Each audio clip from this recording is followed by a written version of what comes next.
Well, I would define myself as a strictly realistic novelist. I'm not interested in fantasy. I'm not interested in anything surreal or magical. I want to write stories that are rooted in a real time and place, whether it's today in London, or whether it's a World War I battlefield, or whether it's the Philippines in 1902. I want that world to seem textured and rich and totally authentic. All my efforts as a writer are to make the world that I create seem so real, and sometimes so real that you forget you're reading a novel. But the whole driving principle is that the reader is seduced by the world you create and forgets that they're reading a novel. As Shakespeare said, they suspend their disbelief and believe in it. Well, when I decided I was going to direct a film, certain things were on my side, and I'd written a lot of films. I'd co-produced a film.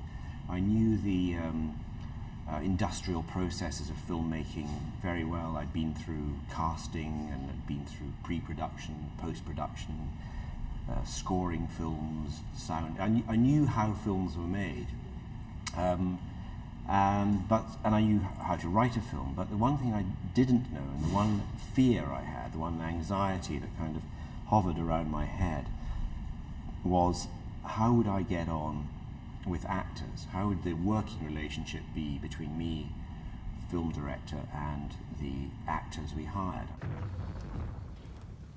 You don't have time to be frightened for long. It's too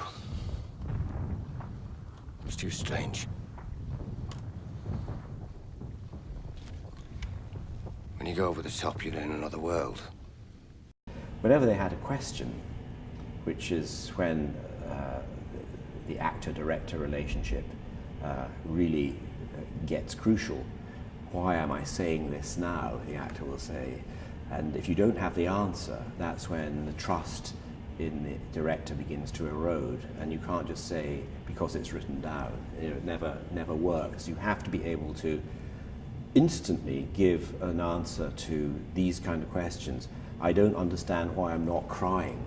You know, I think I should be saying something, not just standing silent in the corner. These are the sort of questions that come up routinely many times a day, and I think they're the ones that really test the director. And I've worked with many directors, and I can see the ones who answer well and the ones who answer badly. And the minute actors begin to sense, you know, this guy doesn't really know what he's talking about, you know, the film starts to implode.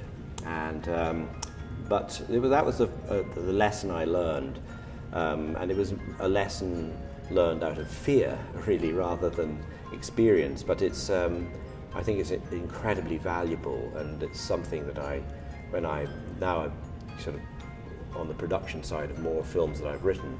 When I'm interviewing directors to see if they're right for the job, I ask these sort of leading questions to see if that's the way their mind works, because it really is, for me, the absolute center of the actor-director relationship.